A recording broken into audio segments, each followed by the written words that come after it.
They didn't call me Mom that day, didn't even use my name, just the checkbook, 30 years of mortgage payments, every penny scraped from a teacher's salary, groceries, braces, college tuition, even that dining table we bought in '89, the one they sat me at last Thursday to tell me I should move out, make room, said it was their house now.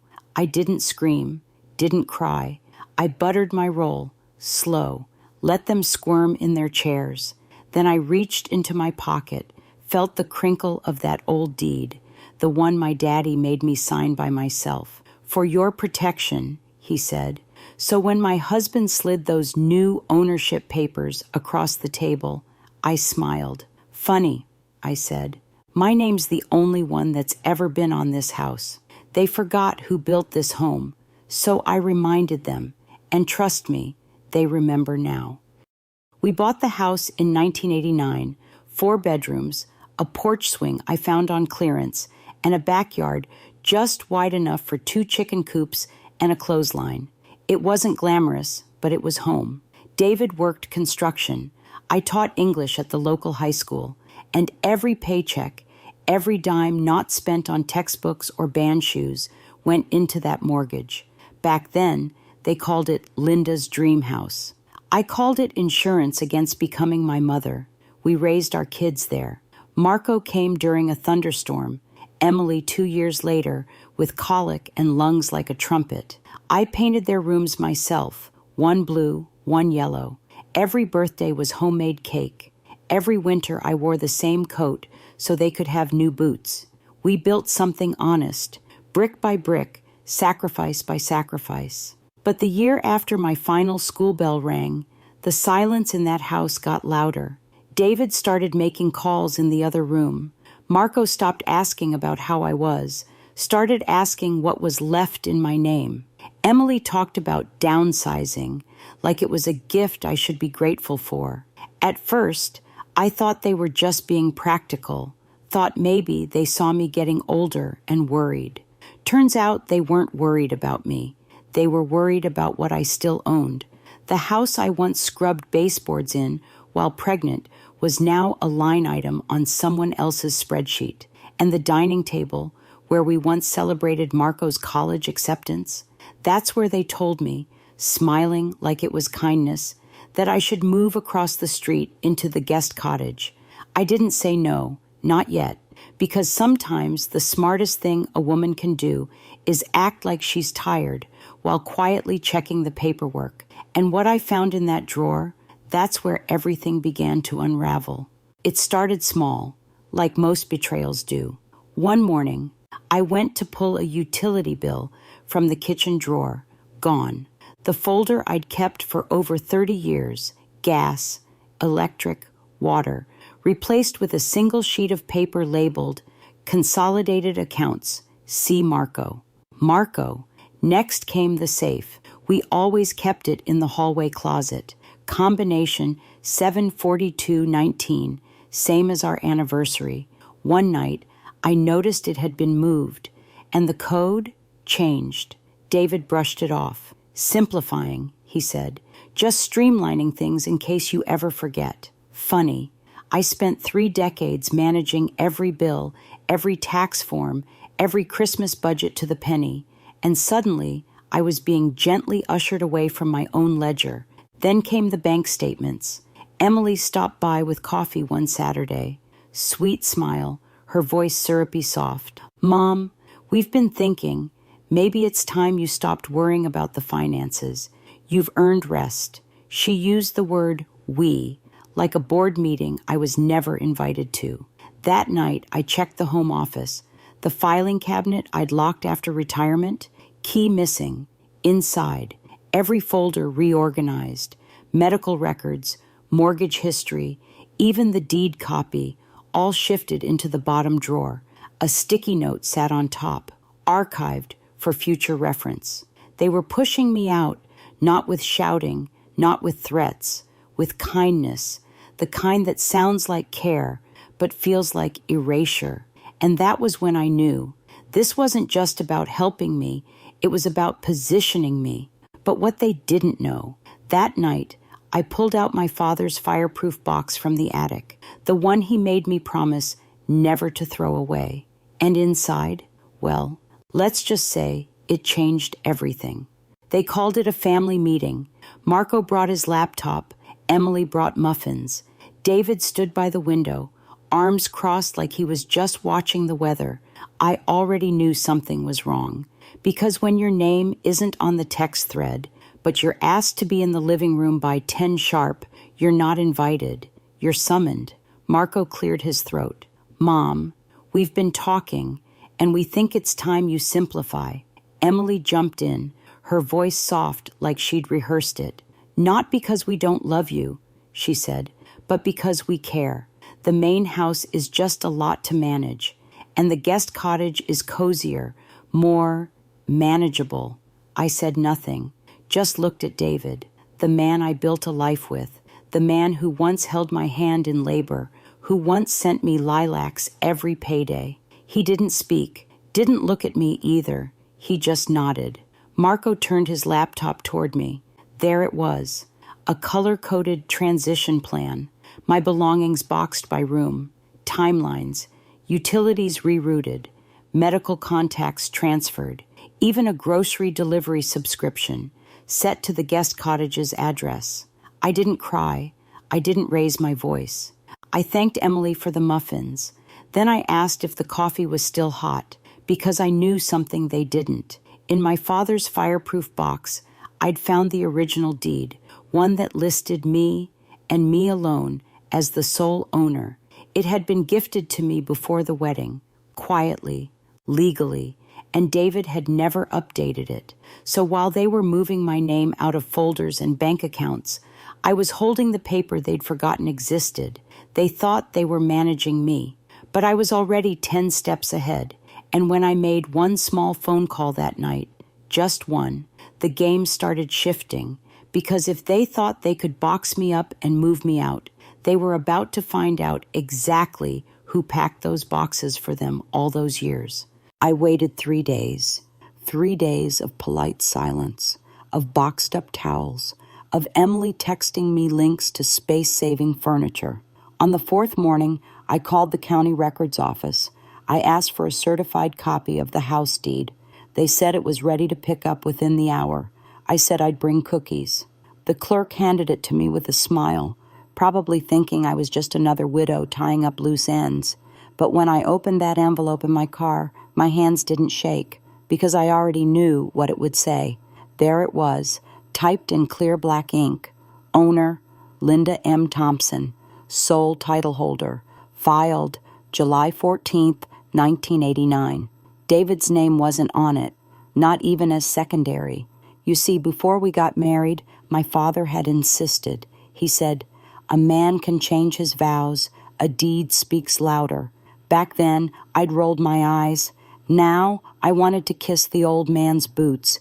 David had never filed a name change, never refinanced, not once in 30 years, which meant, legally, I was the only one who had the power to sell, sign, or surrender this house.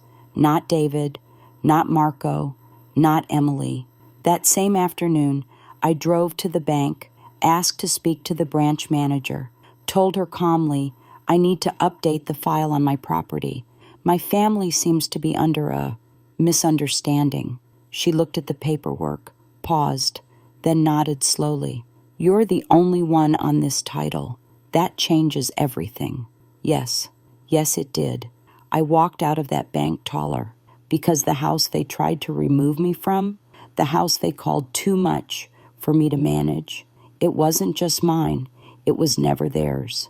And now that I had the proof in hand, it was time to see what they'd try next, and how quietly I could dismantle every piece of their plan. That night I couldn't sleep, not from anger, not even from fear. It was something heavier, something between grief and disbelief. I stood in the kitchen barefoot, in that same threadbare robe I've had since the early 90s. The house was silent, but the memories weren't. They came loud and fast. The corner where Marco took his first steps, now boxed for transition. The wall Emily once scribbled her name on in purple crayon, now marked repaint. Even the pantry where I used to hide little chocolate bars for after-school surprises had a label on it. Minimal food storage suggested. I stared at that note until my eyes stung, not from the words, but from the reality behind them. This wasn't just about a house. This was about vanishing, quietly, systematically, as if my years here were a season they'd decided was over. I sat on the floor, back against the dishwasher, hands clutching the deed like it was a lifeline, because in some ways it was. It wasn't the paper that mattered. It was what it represented. Every carpool, every PTO meeting, every casserole cooled on this countertop while a feverish child slept upstairs. That deed wasn't ownership. It was proof that I wasn't crazy, that I hadn't imagined my place here, that I had roots even if my own family was trying to pull them up by the fistful.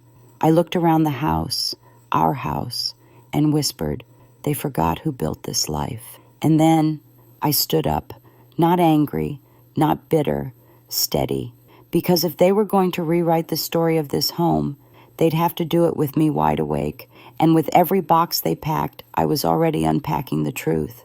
It started with a voicemail. Not mine, Marco's. He'd left his phone on the kitchen counter while he went out to grab takeout.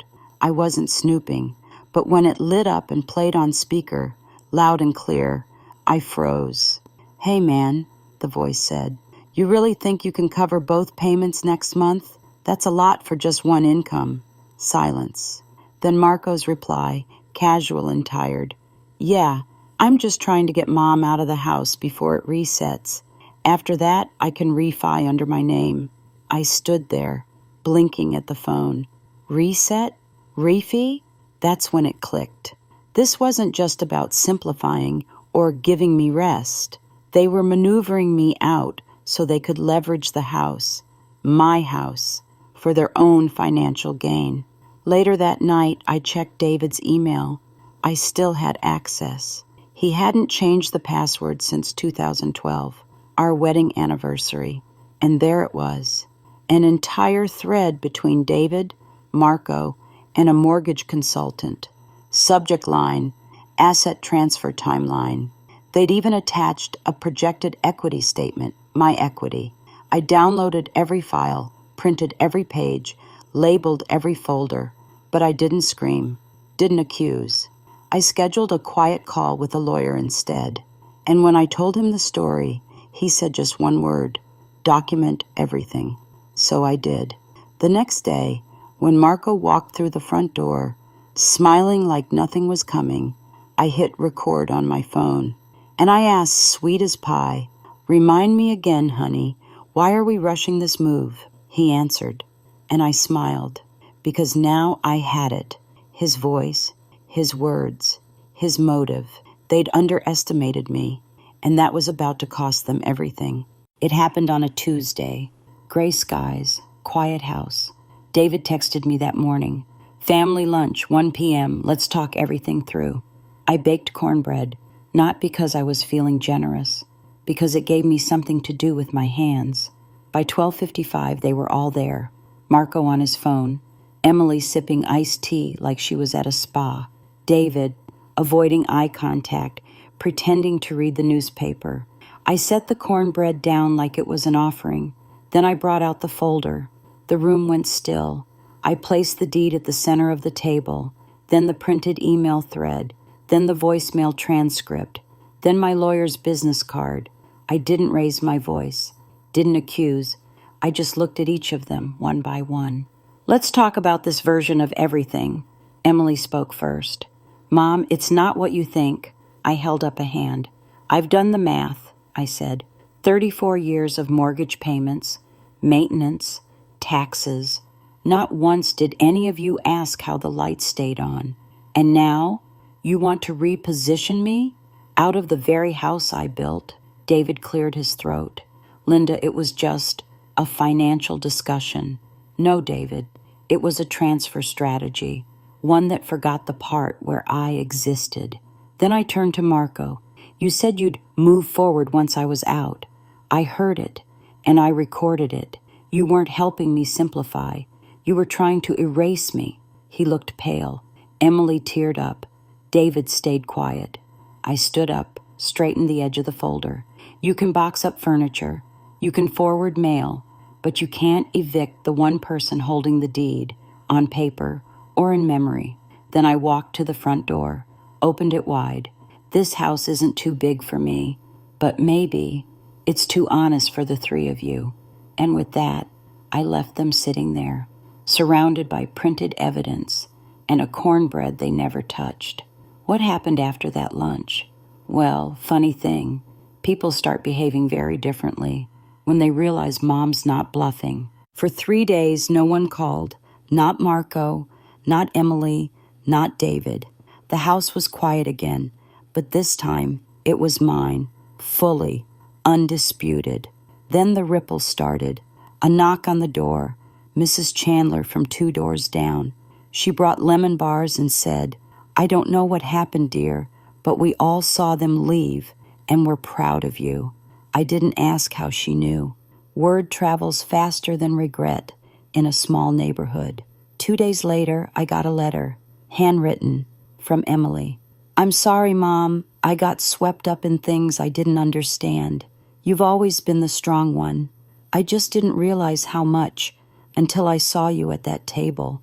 I folded it once and placed it in the drawer, not to forget it, but to remember when she finally started seeing me clearly. As for Marco, he sent a text, just 2 words. I was wrong. No apology, no explanation. But sometimes even silence cracks a little under truth. And David? He moved into the condo across town, the one he once joked would be too small for his ego. I never responded to his final message, because when a man chooses paperwork over partnership, he doesn't deserve a second draft. But here's what surprised me most. It wasn't the apologies or the neighbors' knowing glances. It was the peace. Not because I won, but because I remembered who I was before they started rewriting me. And the next time someone tries to help me out of my own story, well, let's just say they better read the fine print. Some things never go back to the way they were. The holidays feel different now. The kitchen's quieter. The porch swing creaks in a way that sounds more like memory than motion. But I'm not sad, not angry, not even lonely, because what I reclaimed wasn't just a house. It was my voice, the one I'd given away in small doses over 3 decades, with every compromise, every quiet yes, every swallowed opinion. They thought I'd forgotten who I was. Truth is, so had I, until they tried to erase me.